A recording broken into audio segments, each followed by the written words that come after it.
Good afternoon, folks. It is me, Mr. Carly, fighting Batman. I am back. It's been a very busy week. I apologize for not posting. I will probably be posting like 2 gym videos, like a minute long little post gym videos. And, but it's been a very busy week. I have been taking care of my kitten who has been attempting to doom, and that sucked. But overall, things are mostly better. Caused me to cancel a couple of things I didn't want to.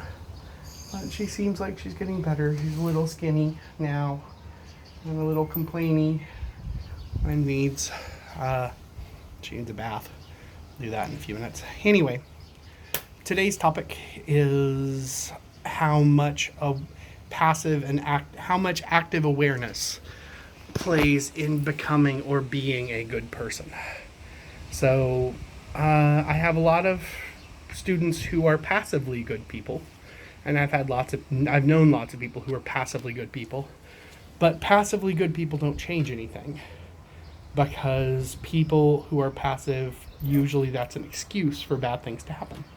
I had an example, and I won't mention any names. The other day, I was with some students who were going to a mall, and about 4 of them jumped off a bus, almost knocking an old man on a walker over. And I pulled one of them aside because, you have hope for a couple of them. And I said to that one, "Hey, careful, man. You almost knocked that guy over." And he's like, "I didn't see him." Well, seeing him is part of being a decent person. Being a decent person is being aware of the people around you and their needs and and the things that are going to affect them. So quite often, I will have students who will commit a wrong, but because they didn't notice that they did a wrong, they don't really care about it. Sometimes this happens with excluding people from events, like when students are playing basketball and one student clearly very much wants to play and the others just exclude them. That happened this year several times. But it's one of those things where part of being a person who affects things is being actively involved. So while yes, it's lovely to be passively good and not do anything wrong, it's almost more important to be actively involved in doing something right. Or honestly, in my opinion, actively involved in doing something wrong. Active is better than passive. Because if you're going to do something, you should at least have attention and agency and involvement in what you're doing. So I guess what I'm really saying is, rather than just being aware and being actively good, you should just be aware and be actively something. Because it's more important to make changes than to just let things happen. And I recognize that takes effort and that takes energy and that takes a lot of things that most people don't want to use. But it's worth it. Because those few students who I have who will long be in my memory rather than just, oh, I know that kid, will be those who have made changes, who have done things, who have been involved, and not just like talking to me, but in seeing them help other students and seeing them help each other. I guess for me, intention is a big part of being a person. And I tease my students about not being people yet, but it's kind of true. It's one of those things where to be a person, in my mind, you have to be self-actualized. You have to have made decisions and had those decisions affect you.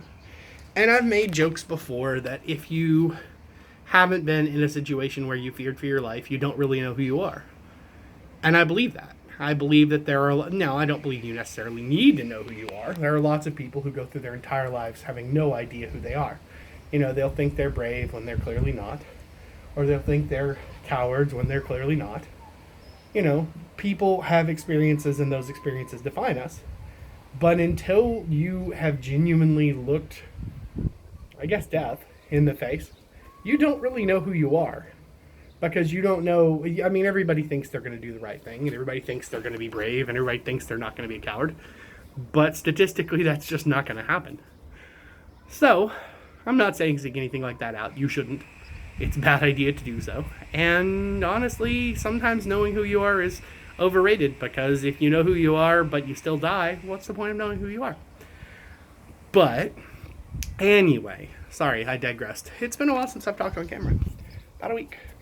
So, what I'm trying to say is, though, if you decide something about yourself, and if there is something about yourself that you want to change, that you don't like, you don't have to do a dramatic change. As a matter of fact, dramatic changes are untrustworthy. You shouldn't trust dramatic changes, because dramatic changes are really easy to dramatically change the other direction. So if you're going to change something about yourself, just do it. Just change. Just take an active effort and make a choice and do something. An example would be this last week, I finally had time to not be passive on the 4 or 5 things that I've been needing to get done. There's still like 3 things I need to get started, but started applying for a driver's license, started going to the gym, started going to SFI tomorrow. I have signed up for it though, and I paid for it. Well, no, you don't pay for that. I signed up for it, and that was in and of itself a huge trial. I got new glasses, and the glasses test to allow me to do driver's license stuff. I'm making all these changes because I finally have active agency.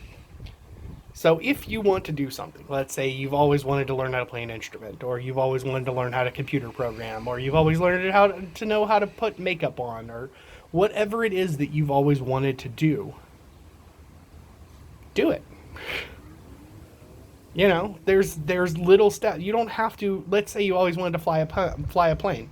You don't have to immediately go get a plane. There are things you can do to practice before then. You can, check your eyesight. You can learn about different types of planes. You can learn what it's required to get a pilot's license. You can learn what kind of planes are in your area for you to learn on. You can go up in planes with somebody else driving. There's all kinds of little things. And if there's something you want to do, start working towards it. There's no reason not to. There's no reason to not pursue a dream or an interest. In previous generations, people would say, when you stop being you were a child when you stop wanting to do childish things. I say, never stop wanting to do childish things. If you have a dream, if there's something you've always wanted to do, set your sights on it and move towards it. It doesn't have to be big moves. As a matter of fact, like I said, big moves aren't trustworthy. Do little stuff. Do little stuff towards it. If you have a dream job, start working on it. You don't have to be great at it to start with. Most people aren't. But start actively taking agency. Stop being a side character. Stop being an NPC. Become an active character. Actively change yourself. Make yourself more of what you want to do. And that goes for little stuff too. If you've always wanted to be really good at a video game, get really good at that game. That's something to do. That's something worthy. In the modern world, you can be whoever you want, and it's awesome. If you've always wanted to write short stories, if you've always wanted to make music, if you've always wanted to do anything, get to it. Get to it. There's nothing stopping you. Okay? So, I will post the 2 short videos of me right after the gym. Like I said, I'm not doing anything dramatic because I'm worried I'm going to hurt myself. And if I hurt myself, I'll stop going to the gym altogether. So not doing that, just going to do a little bit at a time, until hopefully there's change. And that's how you should do it. Everybody got that? Okay, this is the inspirational message for the week. Thanks. Beep boop.